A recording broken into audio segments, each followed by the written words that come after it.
the world is essentially one giant broken heart, and people are trying to fix the world without fixing their own broken heart first. And this, because of just going for it, no excuses, and just leading purely with heart and love, it allowed me to fix my broken heart, which I know is helping others do that already. And I don't even know when the book's going to come out. That doesn't really matter. Justin, welcome to the show. Thank you so much for coming on. I'm really excited about getting into it. You're a great American hero, my friend.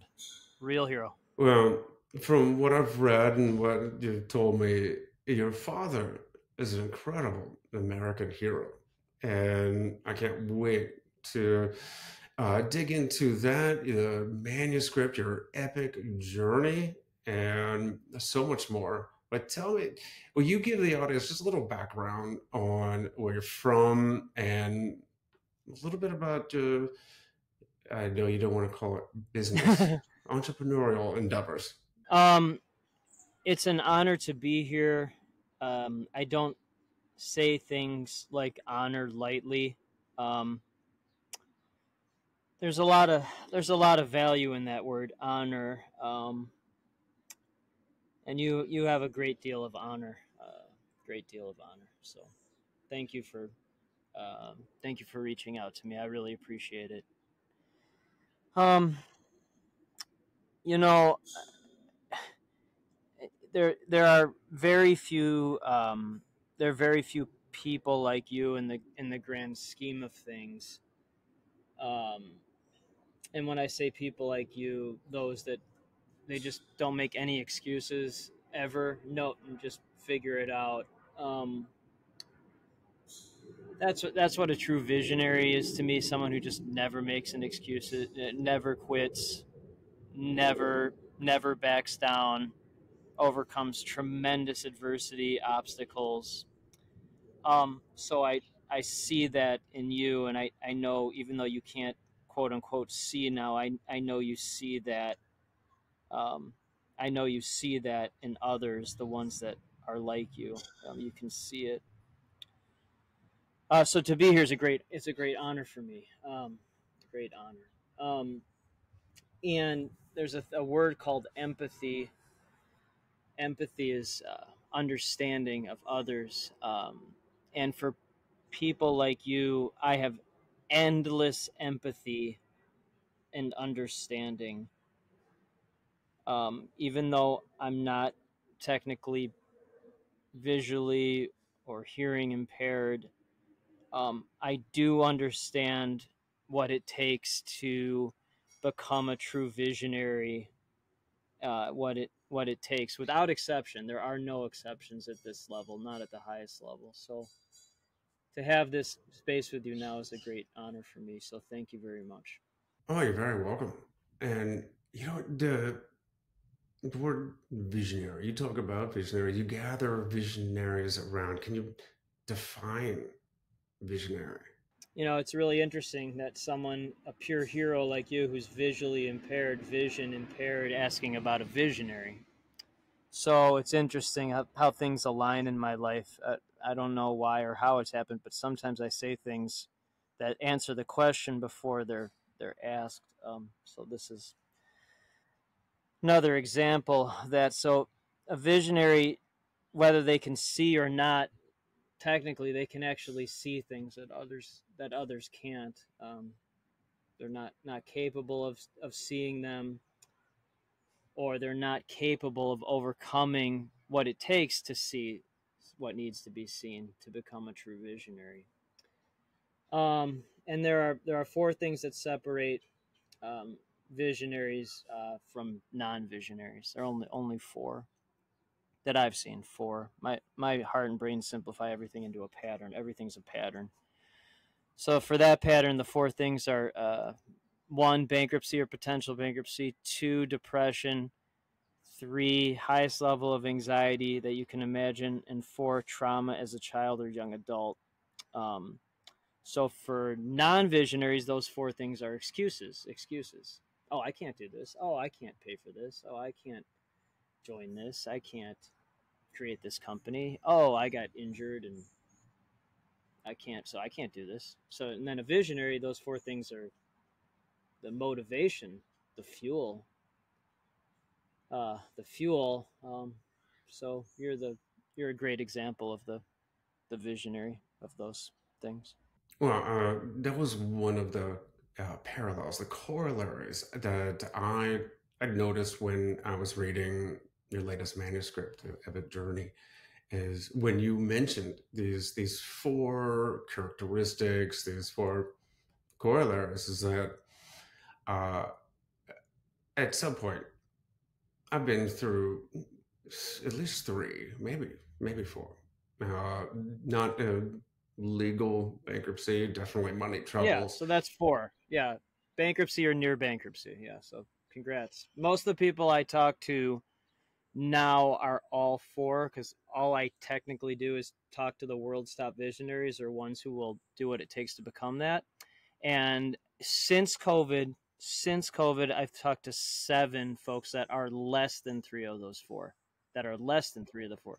When I first started first company 7 years ago with zero business background, even though I don't like to say that word, but business word, but I was talking to folks with zero, one, or two of those four things. Now it's essentially all threes and fours, mostly all four.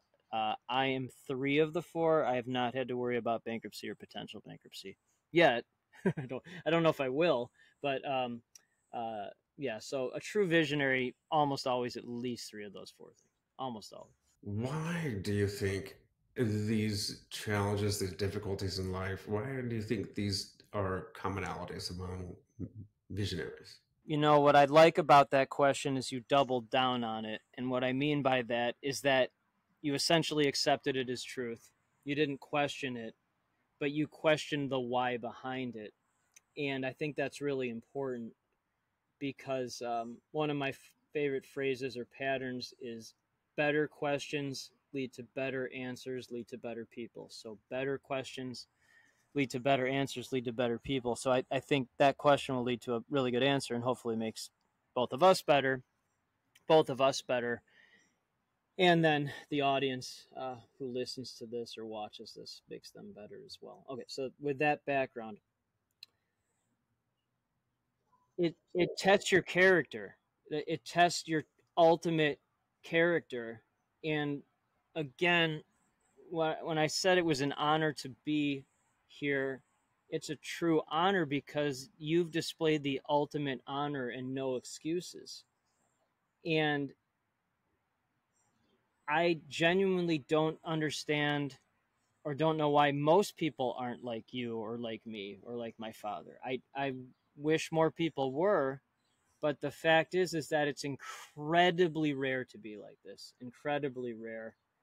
I'd venture to say, and I'm grateful to have two great companies that I helped start, but our companies maybe partner with one out of 1,000 people. It's probably less than that, but it's easy to say one out of 1,000. So if there are 8 billion people, that's 8 million. There are 8 million of views. It's probably less than that, but we'll just say 8 million, which is still a lot. And then the 8 million of views create the things that help everyone else, but no, it's just a rare either genetic or philosophical or just wired that way, but it takes high IQ, high EQ, and a high level of imagination to be like this. Well, the four characteristics you mentioned, they could they could be anybody, but just a few of them, a rare few actually use them, like you mentioned. So there's got to be some other commonality, maybe, that uses these as a catalyst for who they become. Because otherwise, like I think you mentioned quite a bit about ADD or other so-called learning challenges. Why do you think? What are your thoughts on that? How have you come to believe what you believe about the learning challenges? Tremendous. So before I answer that, which I will, but just as background, because talk is meaningless to me without um, a reason behind the talk. Um, so my entire day, none of this is work. This is all purpose. But my purpose in life is connecting visionaries to serve humanity. Visionaries, so not business owners, not consultants, not employees. Visionaries, visionary. And Hmm. then when you have thousands upon thousands of conversations with visionaries or folks who are not visionaries, then you see these patterns emerge. You see the patterns emerge. Okay. So the pattern that has emerged that answers your question specifically is I've only seen 4 types of visionaries. And when I say types or learning challenges or whatever you want to describe it. So one is ADD, ADHD. That's probably 90% of the folks that I talk to. It's not a disorder. It's a sign of genius mislabeled by humans because humans don't understand visionaries. They don't. That's why they label things as a disorder. 2 is autism, Asperger's. My wife, who is a doctor, has unofficially diagnosed me with that. You can just put that down if you want to. 3 is dyslexia. 30% of high performing visionaries are dyslexic. Um, and 4 is astronomically high IQ and EQ. IQ and EQ. A true visionary has both. Um, and so, what a true visionary actually is, just to simplify everything that we've talked about so far, is they're the most damaged person, the most damaged, meaning of those 4 things, it's almost always at least 3 of those 4 things. And then they have the best coping skills. Coping comes from a Latin word that means to fight. So, I mean, if you just look at you, but best fighting skills, and what I mean by fighting skills in this visionary world is highest IQ, EQ, no excuses, the most courage. Courage comes from the word core, COR, which means heart. So they have the biggest hearts, biggest brains, biggest guts, no excuses. You just reminded me of something I latched on to when I was reading the manuscript. Is that I've always had a fascination with etymology. Yep. The where where words come from, and where the meanings are derived from, and you did quite a bit of that explaining in the book. Is what does that Where does that lead from or come from your perspective? Or why do you choose to explain these things? Tremendous question. There's a multiple part answer to that. And again, better questions lead to better answers, lead to better people. So, great question. So, from a strategic learning life standpoint, I was a journalist for 20 years or an entrepreneur who happened to be a journalist. I just didn't know that until starting Visionary Life. So, my whole life had been, has been just writing using words to inform and entertain. To inform and entertain. And a great visionary is always 2 things. Um, they're always curious, no matter, like, constantly curious, and then they always want to learn more. Research, knowledge, curiosity, better questions, better questions. So those things combine with level of consciousness. Dr. David Hawkins, the late Dr. David Hawkins, who spent his whole life creating a scale of consciousness, and very, very high on that scale, 700, I believe, out of 1,000, which very few people get to. Only 1% of the world ever gets to 500, so 700 is very rare. So 700 is awareness. Awareness. And for the most part, we live in a world that is unaware of anything, including and especially of the actual words that they say. So we're living in these constructs of things where no one or very few people are actually aware of what is happening, and very few people are aware of the words or the meanings of the words or the origin of the words that they're saying. I will provide two examples very quickly.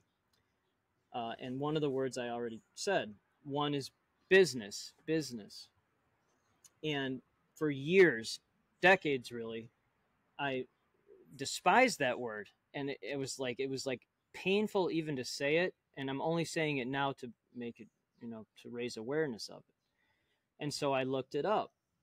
And the word business comes from the Latin word bisignus, which means anxiety. That's literally what the word business means, anxiety. So when folks are talking about getting a business coach, scaling their business, getting a business degree, my first book is called Epic Business. Oops. So had to learn that. So they're just talking about anxiety. So when people are saying that word, you can immediately hear the stress. You can feel it. I know you can feel it because of vision and hearing changes. You have to learn differently, just like a dyslexic has to learn differently. If they can't read the right way, they learn differently. So you can feel it. So that's one, business. And then the second word is sale. Sale comes from an Italian French word sale, which means dull and dirty. Dull and dirty. So selling, that's literally what it. Another one, which I think is funny, is average. Average is from a French word avery, which means damage to a ship or cargo. So most people want to be average, but damage to a ship. I mean, I could keep going with those words if you want to, but it's actually fascinating to me. And these are really smart people that I talk to, and um, I mean, everyone I talk to is high IQ. Um, and then they're using words where there's no awareness of what they actually mean. So that's a long-winded answer, but I wanted to provide some context to that answer. Well, I appreciate that too. And of course, going back to your first example of business, and it was the act or state of being busy, and then just considering the word busy, it's imbued with anxiety. It gives one a sense of anxiety right You can there. feel it. But you've mentioned your dad a couple times already, uh, and well, let's talk about him, his legacy, and what prompted you to make this epic journey. So imbue means moisten. Comes from the Latin word imbutus, which means moisten. So thanks for saying imbued. I haven't heard that word in a long time, but I like to learn in real time, active learning. Okay, let me focus. It's interesting that it means moisten. Yeah, so moisten with anxiety. That's not good. I don't think you want to do that. You want to water your plants with water, not anxiety. Okay. Anyway, all right. Let me focus. So I hate using the word assume. However, I'm assuming most sons idolize or love their fathers, um, especially if their dads are good dads or great dads like mine was. The situation, again, people like us, we don't just fly out of the or drop out of the sky. Genetically, we're kind of like this, but the relationship I had with my father was different than, I don't know. I mean, it's purely unique, I guess. I can't imagine another situation like that. So what I mean is, my father, Mike, was 61 when I was born.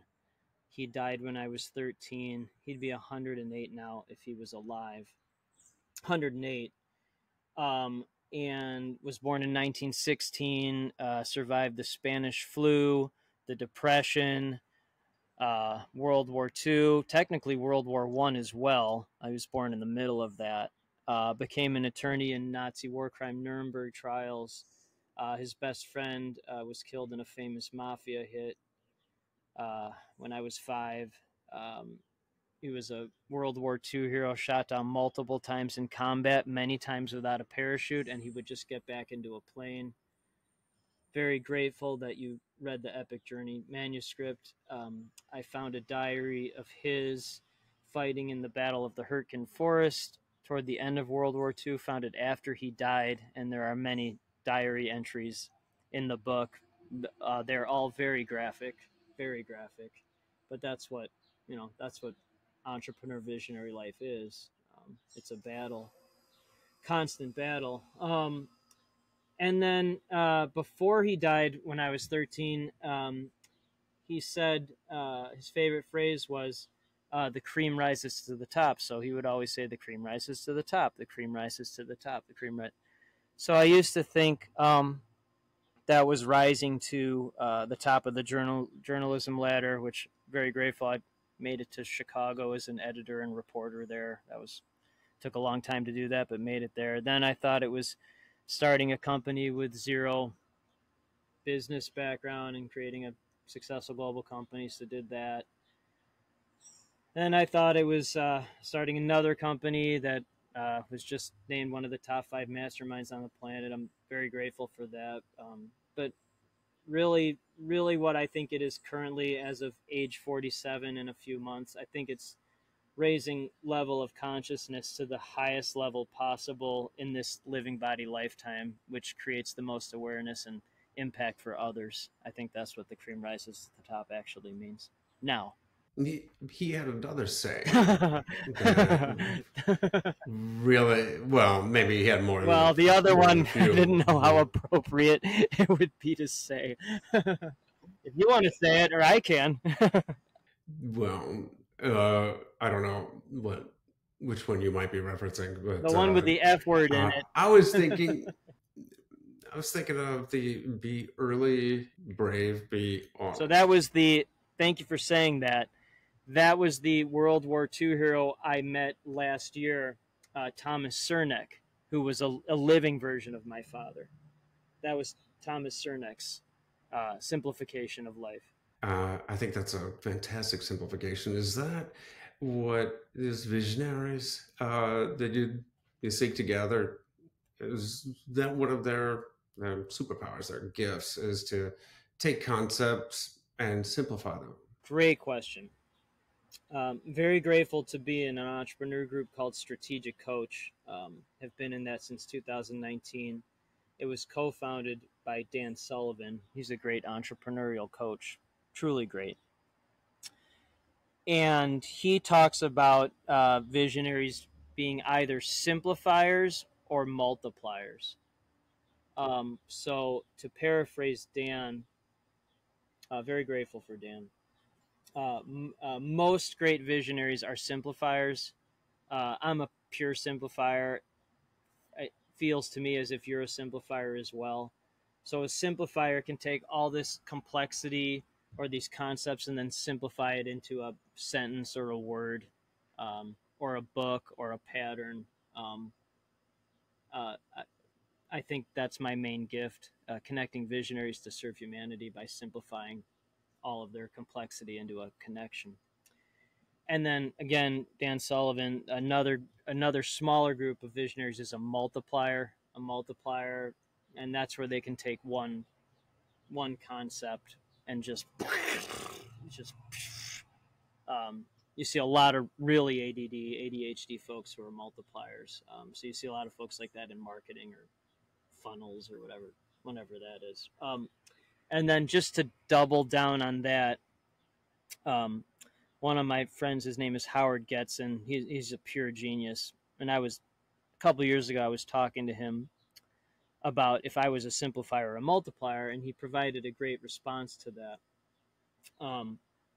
Great response where me personally, I'm 100% simplifier, 100%, like just make it as simple as possible. But my companies are 100% multipliers, 100%.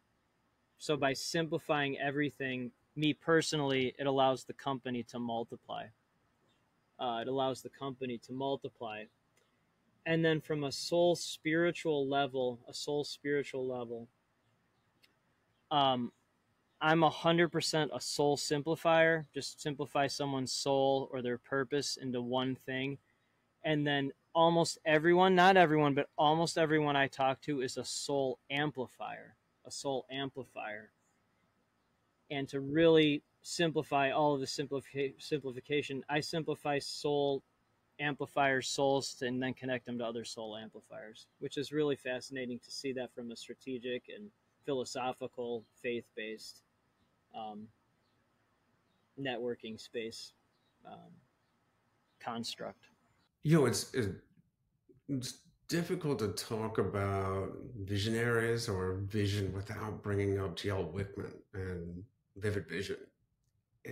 He was, as I imagine, he's a simplifier because he did a great job of explaining his vivid vision, putting it into uh, a description that actually turned it into a vision for me by explaining the concept. What I he also talks about the integrator as being the other half of the visionary to actually take concept and put it into action. When you are gathering these, I imagine a mastermind full of visionaries is like herding cats. How do you how do you take concept, even simplified concept, and how do they get action out of it? How do you turn concept into method? Incredible. Gino's a great friend. Uh, um, of the four things that separate visionaries. He and I'm very grateful he included that concept in his latest book.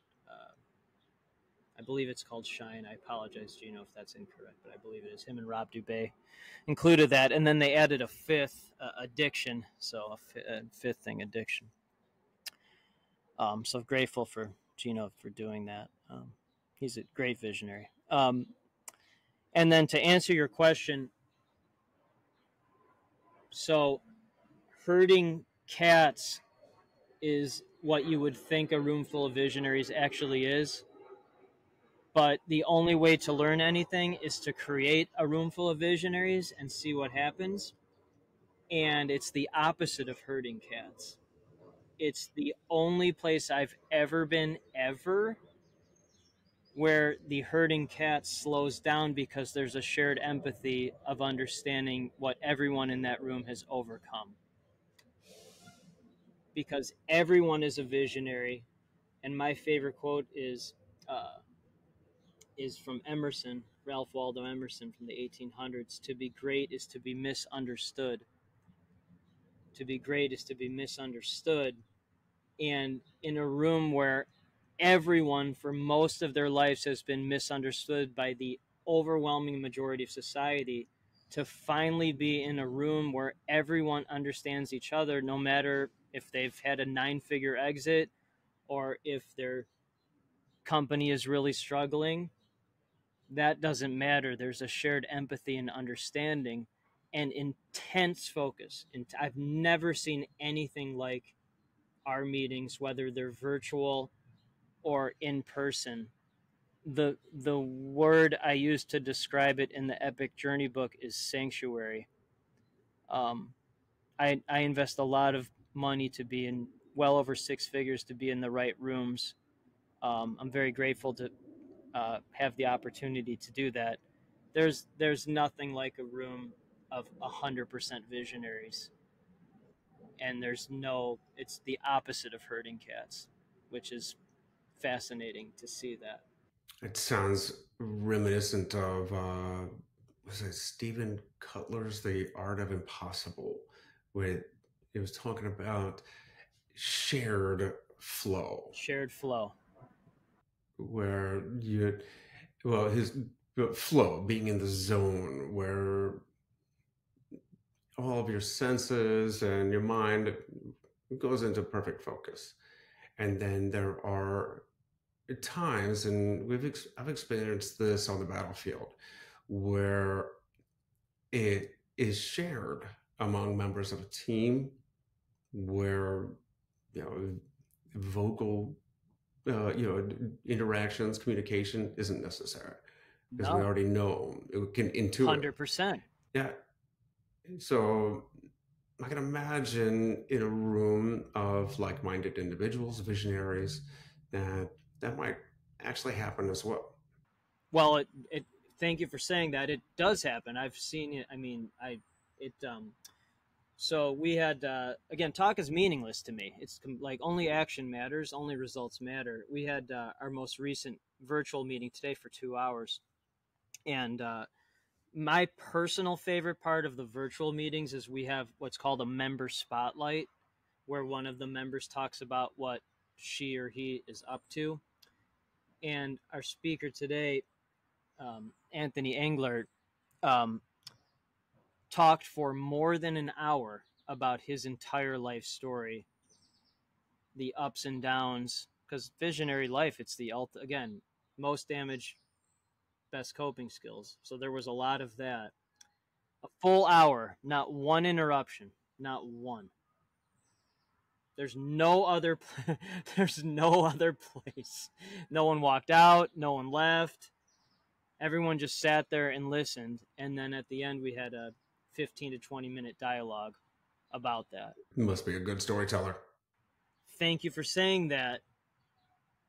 The greatest visionaries are the greatest storytellers because they've had the most trauma and they've had the most ability to turn that trauma into triumph. So logically, those would be the best stories. And again, his background talk is meaningless to me. Before starting this journey, I was a journalist for 20 years who wrote about and connected cool people changing the world. And so all I do is listen to people tell their stories. And the greatest people on the planet are those who will do what it takes to become the greatest leaders on the planet. So, and whether that's consciousness or, like you said, you don't have to really say anything, it's a magnet. It just attracts people like that who lead with their hearts and then have the brain to to accelerate and augment that heart. It's really fascinating to have both the EQ and the IQ and tremendous imagination. Can we go back to what you were talking about with IQ and EQ and genius? You have an interesting method for recognizing social abilities when it comes to IQ. Can you tell me a little more about that? Thank you for asking that. So again, my entire gift purpose is connecting visionaries to serve humanity. So that's literally that's I just completely focus on that. And again, you see the patterns. And I see the world in numbers and keywords and feeling. It used to be just numbers and keywords, and then my heart opened up because you evolve, you keep getting better, and so see it with a lot more heart now. And so was able to simplify IQ into a pattern, and have gotten pretty good at guessing people's IQ just based on series of questions. Uh, One including, do you have a family? Would you ever have a family? Two, are you good at building funnels or systems? Um, then three, asking about the trauma in people's lives, the trauma, and then you can kind of look at what type of company someone has. If it's something advanced in healthcare or tech, that almost certainly means extremely high IQ because most people they don't have the ability to do that. They don't have the ability. Um, and you can see, when you get real. So I simplified it. That's all in the book, but just very quickly. So genius IQ is 140 and above. That's less than 1% of the population. Full disclosure, as like a 7-year-old, I tested at 139. It's way higher than that, but I don't want to retest it because I know what happens when it gets too high. When you get over like 145, 150, it's really tough to have a relationship. Like it's possible, but it's really difficult. When you get over 160, it's an incredibly lonely existence. And then I know a few folks over 170. It's really sad. It's really sad. And then the highest IQ I know is 197, and he said he'll never have a family. He's not capable of doing that. So that's what happens when you get too high with it. It's an interesting relationship there between intelligence and relating to the rest of humanity. So uh, I would imagine that's depressing. Uh, does it affect their productivity, not being able to? So thank you for asking that. Again, talk is meaningless without an answer. So the highest IQ I know is 197. He has zero EQ, zero. He showed me the test. I asked him if he ever would have a family. He said no, because he would never do to his children what his brain did to him. He never would do his children. And then all of his friends, he told me, um, I don't want to be too full disclosure, but there was a very famous TV show based on this 197 IQ where he was the producer as well. Um, so he's relatively well known. Um, and all of his friends are in that 180 to 200 IQ range, and he said none of them, with the exception of him, none of them leave their garage or share any of their ideas with anyone. They just sit in their garage or wherever that is and just think up stuff, but never share it with anyone. Never. Let me give you one more example because I think it's important. Um, What is their motivation? well, I would be able to answer that if I was able to talk to them, but they're in their garages not talking to anyone. So I don't know the answer to that. What I will say is that I actually didn't put her in the book, but she's a high 160s IQ, high 160s IQ. And she does have children. She is married, but she's a high 160s IQ. Would you like to guess what her job is? And it is a job, a Mm, 160 IQ plus, 160 plus. I couldn't imagine. That's what I thought. She's a driver's ed instructor. I know a 170 plus IQ in Arkansas. All he does is fix windows or things like that at his uncle's factory. That's what he does. Well, that is surprising. Yeah, it's really, and then so my empathy for that, I don't understand people who make excuses. It's genuinely confusing to me. But I do understand the loneliness of this world, with intelligence that high. I do understand that, Hmm. and frankly, that was one of the main, if not the main, motivation of creating this room. Because it had to be in a place where people understood each other and invest a lot of money in rooms, and I'm grateful to be in those rooms, but it's not 100% visionary. It's not. And had to create a room where it was. And most people will complain about things and not actually do anything about it. I'm actually the opposite of that. I don't really like to talk about anything unless I'm in a format like this. I'd rather just take action and see what happens. That's far more important to me. Tell me more about your father's legacy, how that affected you or influenced you as a father, and how you're building or creating legacy through your boys. Very grateful you asked that. Um, our sons are 11 I and think was it your wife that helped remind you, teach you, be so grateful? well, and part of it for sure, part of that for sure. She taught me how to say thank you. Thank you means, by the way, acknowledging the other person's humanity. One of our members who bought the second flying car in the United States, he taught the group what thank you means. It's great that he bought the second flying car in the United States, but I think it's more important that he taught people what thank you actually meant. That's awareness, because people say thank you and they don't know why they're saying it. So it's acknowledging the other person's humanity. But in terms of being a father, um, in terms of being a dad, again, my dad died when I was 13. I know what it's like not to have a dad around. I talk to 1 to 2 visionaries every single week that have let visionary life destroy uh, their life. Usually, I would say 60% of the people I talk to are men. So destroy their father life or dad life. 1 to 2 a week. Talk to a lot of women like that as well. Not as many. because usually if there's a divorce, the women do most of the parenting, but still talk to a lot of women that have lost their children or barely ever see them because of this life.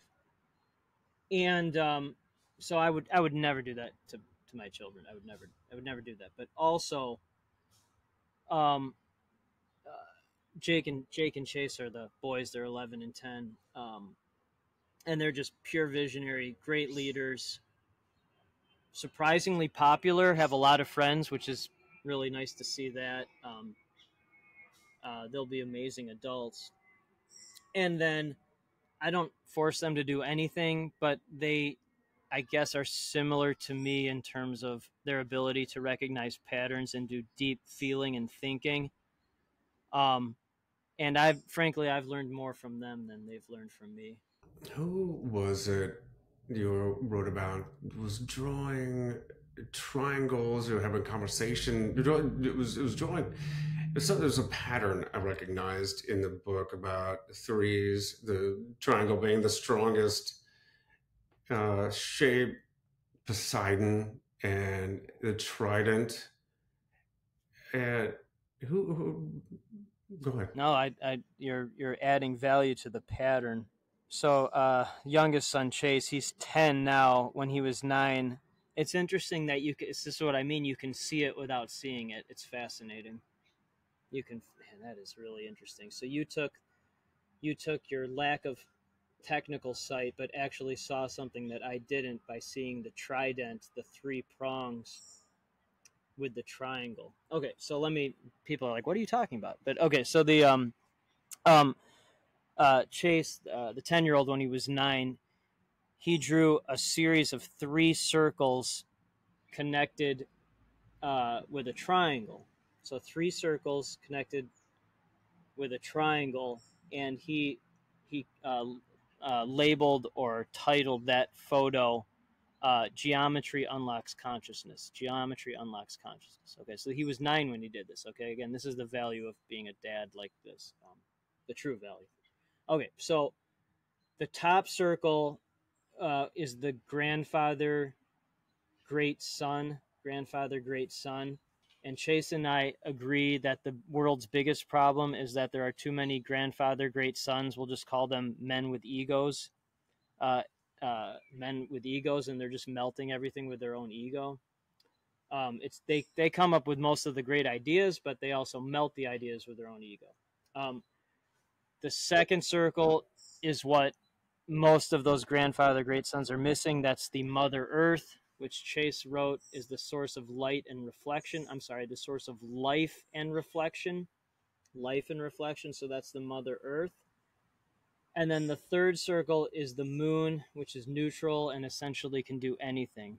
And then it's connected by a triangle, which is the strongest shape. Bridges are made with triangles, they're inherently rigid. And so all of the partnerships within our company or my life, there's a triangle partnership. And this is very important. I'll double down on this. At least one of the circles or partners either has to be an actual woman or has to have more feminine energy, because that balances out the ego of the grandfather great son spirit. That's an incredible realization for a 9-year-old. Yes. Right. Visionary child. Yeah.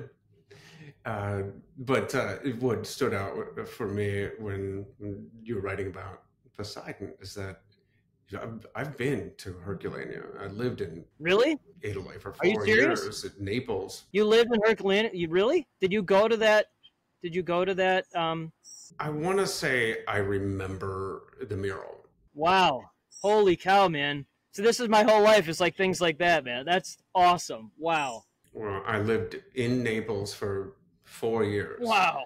and did the travel around Pompeii, Herculaneum, up to the top of Vesuvius, and saw the world from that perspective. And Wow. of course, I'm big into the Greek and Roman theology. One of my companies is actually called Poseidon Really? Acquisitions. Holy cow, dude. So I don't get like this usually. I only get like this if it's really worth getting. Well, that's awesome. That's awesome. Told you, I was reading this book and it was blowing me away. Isn't it amazing? Isn't it amazing with this? Wow. Oh man, I might start crying. Wow. Okay, so how did going back to the journey? What prompted? What was the journey? Uh, what did you find? What did you learn along the way? Well, I think I learned that life is beautiful if you make no excuses and you just go for it. Um, are you able to cry anymore? Do you have tear ducts? I hope my fake eyes aren't looking too glossy right now. Okay, I want to focus, but I will get emotional. You can't see, but you can feel this. I learned what true love really is. It's incredible what effect uh, our thoughts, our feelings can have on others if you just put it out there to the universe. That's why I tell my story, and tell what I've learned, and I'm sure you've gotten similar in return after writing your books. And I'm sure you're getting feedback for creating this room, creating this group for otherwise somewhat outcast people to find their peers. You know, it's the world.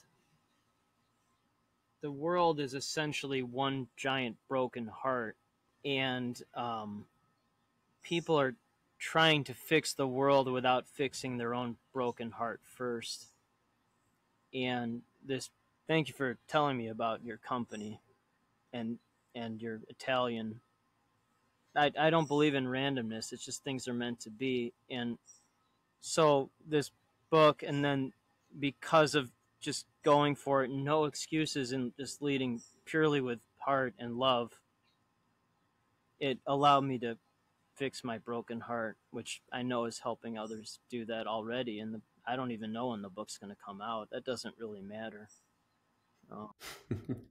The way I look at excuses is it's just too much work.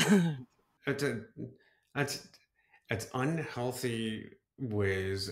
Is an unhealthy way of um, wasting my energy, and it creates that negative energy. Yeah, so this is one of those things where with kids, their natural tendency, especially when they're very young, can be to lie. They want to get in trouble or whatever, and they may come up with excuses. But I just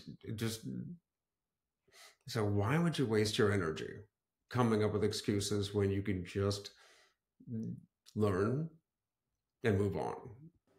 That's the only thing I've never understood not being like that. It's genuinely confusing to me. Everything that's happened for you your entire life has just been a great learning experience to show people not to make excuses. Yet most people will say, "Wow, you're inspiring," but they won't do anything with that inspiration. And true inspiration to me is taking action with it and doing something with it, not just listening, but actually doing something with it. Before we go too long, I want to ask you a question, and I want to make sure I don't forget. Is that you put a lot of faith in the Colby uh, Colby test, and what?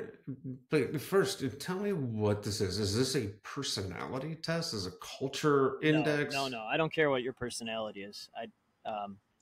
No, no. Okay. So Colby, KOLBE.com, A index, takes 20 minutes, 55 US dollars. It measures how your brain takes action, how you take action. Okay, so again, all you do is talk to visionaries and then simplify into a pattern. There are exceptions, but the overwhelming majority of visionaries in Colby world are very high quick start, boom, boom, boom, boom, boom, boom, boom, boom, boom, boom, boom, boom, boom, boom, and then little to no follow through, which is ADD, ADHD, diagnosed or undiagnosed. Without a team of humans or employees helping you, usually a disaster. Um, there are some visionaries that are lower quick start, higher follow through, but most are high quick start, lower follow through. In our room specifically, as of this recording, we have 75 members. 10 is the highest quick start. I think we have 5 members under a 7 quick start, only 5 out of 75. Most of our members are 8 and 9 quick starts. We have well over 5, 10 quick starts. So true, not always, but usually a visionary's high quick start. Usually, because that's not afraid of risk either. High quick start means not afraid of risk. Well, that makes sense. Visionaries come up with great concepts. Maybe start a fire here and let the integrator, decide how to put it into action. So they're decisive. They have the ideas, they make the decision, and they move forward. Do you feel that these numbers for the Colby test are can vary? Can you change? I mean, if you take it when you're in a good mood or a bad mood, will the numbers vary? Okay, talk is meaningless to me without an answer. So, my Colby used to be 8671. That's a pure unicorn. It's 3 people in one. It's a researcher, integrator, and visionary in one score with and no ability to build anything with my hands. No ability. 3 days ago, as of this recording, I retook my Colby because I don't believe in randomness. Certainly not after what you just told me about Italy and one of the names of your company, but I never believed in randomness anyway. But so my new Colby, the old one was 8671. Now it is 7491. The 9 is my quick start now. 10 is the highest. A 10 quick start is 1 out of 200 humans. In my world, it's like 1 out of 8. But the average Colby quick starter, someone I talked to, was a 9, which is what I always probably was. But before, I was constrained by running one company or being an employee. And now I'm fully free to be who I actually am. So the 7491 means I'm a 7 fact finder, which is still a lot of research, a 4 follow through, which for a visionary is still pretty high. Most people I talk to are 2 or 3 follow throughs. The 9 quick start, that's an average visionary. And then 1 is the implementer. That's using my hands to build anything. I cannot hold a pencil right. Tying shoes is very hard for me. Putting on a bike helmet, very difficult. Doing like changing a light bulb, don't ask me to do it. I won't do it. So 7491. I've met a couple others with that score, but it's very rare as well. What is it? The Colby assessment is 36 questions. I think I made it to number 34 and got distracted. That's called ADD. Congratulations. It's throughout my family. My dad has dyslexia. My brother dyslexia, and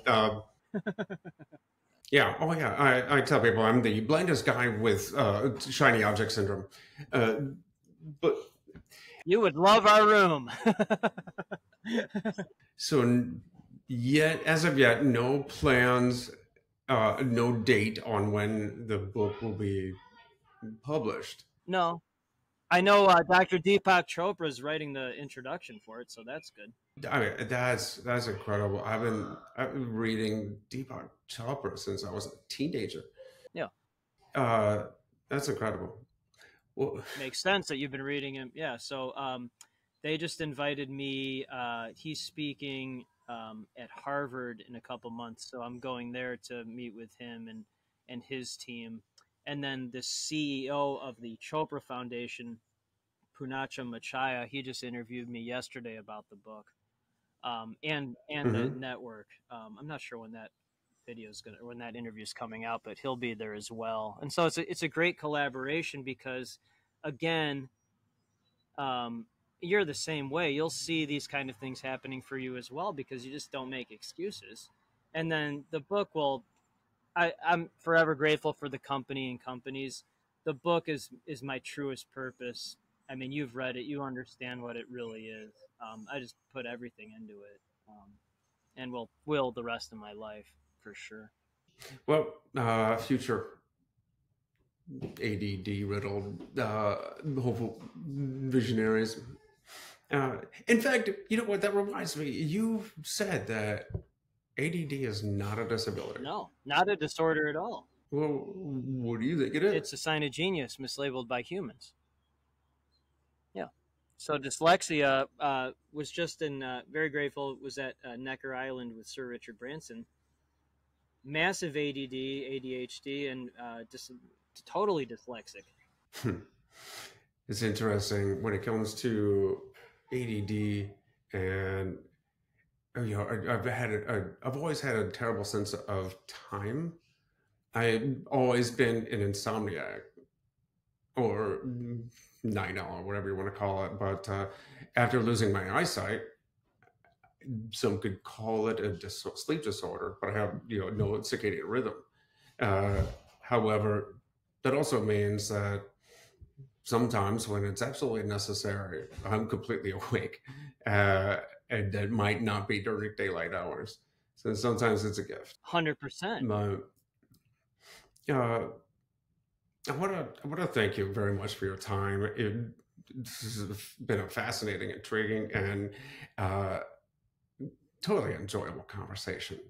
Uh, since your current book, The Epic Journey, isn't quite out to the general public yet, how do people learn more about you, your mastermind, your previous books? What do they get in contact with you?